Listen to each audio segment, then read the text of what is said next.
गर्मियों की छुट्टियों में मोहित अपने दादाजी के गांव आया था। गांव का माहौल उसे बहुत पसंद था। खुला आसमान, हरे भरे खेत और सबसे खास गांव के पास फैला घना जंगल। वहां तरह तरह के जानवर रहते थे। हिरण, खरगोश, बंदर, तोता और एक बड़ा समझदार हाथी जिसका नाम था गज्जू। मोहित को जंगल में घूमना बहुत पसंद था।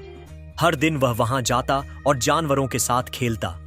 गज्जू हमेशा मोहित को जंगल की कहानियां सुनाता और बताता कि पेड़, नदियां और जानवर मिलकर कैसे इस जंगल को जिंदा रखते हैं। एक दिन मोहित जंगल में गया तो देखा कि कुछ अजनबी लोग कुल्हाड़ियां और आरी लेकर आए थे। वे बड़े बड़े पेड़ काट रहे थे। कुल्हाड़ी की आवाज से परिंदे घबराकर उड़ रहे थे और छोटे जानवर डर कर छिप रहे थे। मोहित ने गज्जू से पूछा, ये लोग पेड़ क्यों काट रहे हैं? गज्जू दुखी होकर बोला, ये लोग जंगल को खत्म कर देंगे। मोहित, अगर पेड़ कट गए तो हमें रहने की जगह नहीं मिलेगी, बारिश कम होगी और सबका जीवन मुश्किल हो जाएगा। मोहित को यह सुनकर बहुत दुख हुआ। उसने देखा कि लकड़हारे पेड़ों को गिराकर ट्रकों में भर रहे थे। मोहित समझ गया कि अगर यह नहीं रोका गया तो पूरा जंगल खत्म हो सकता है। मोहित ने जंगल के सभी जानवरों को इकट्ठा किया। बंदर, हिरण, तोते, खरगोश और गज्जू सब एक बड़े पेड़ के नीचे आ गए। मोहित ने कहा, हमें कुछ करना होगा। अगर ये लोग जंगल काटते रहे तो तुम सबके घर चले जाएंगे। बंदर बोला, लेकिन हम छोटे छोटे जानवर हैं, हम इन बड़े लोगों को कैसे रोक सकते हैं? गज्जू ने अपने भारी स्वर में कहा, अगर हम सब मिलकर कोशिश करें तो कुछ भी असंभव नहीं है।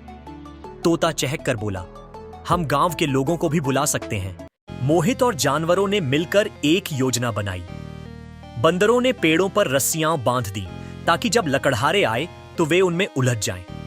हाथी गज्जू ने अपने बड़े कानों से धूल उड़ाई ताकि लकड़हारों की आंखों में जलन हो और वे काम न कर सकें।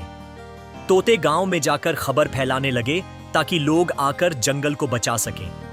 हिरणों और खरगोशों ने लकड़हारों के रास्ते में गड्ढे खोद दिए ताकि उनके ट्रक वहां न जा सकें। अगले दिन जब लकड़हारे फिर से जंगल काटने आए तो उन्हें रास्ते में रस्सियों में फंसकर गिरना पड़ा। जैसे ही वे कुल्हाड़ी उठाने लगे, गज्जू ने अपनी सूंड से जमीन की धूल उड़ाई जिससे वे कुछ देख नहीं पाए। तभी गांव के लोग भी आ गए और चिल्लाने लगे, हम अपने जंगल को कटने नहीं देंगे। लकड़हारे डर गए और बोले, हमें नहीं पता था कि यह जंगल इतना महत्वपूर्ण है, हमें तो बस पेड़ों की लकड़ी चाहिए थी। गांव के बुजुर्गों ने कहा, यह जंगल हमारी सांसें हैं, अगर यह खत्म हो गया तो बारिश बंद हो जाएगी, मिट्टी खराब हो जाएगी और सबका जीवन कठिन हो जाएगा। लकड़हारे डरकर भाग गए और जंगल सुरक्षित रहा। गांव के लोग खुश थे कि मोहित और जानवरों की समझदारी से जंगल बच गया। गज्जू ने मोहित को अपनी सूंड से उठाकर खुशी में झुलाया और सब जानवर खुशी से कूदने लगे। गांव के लोगों ने यह फैसला किया कि आगे से कोई भी जंगल में पेड़ नहीं काटेगा और सब मिलकर इसकी रक्षा करेंगे।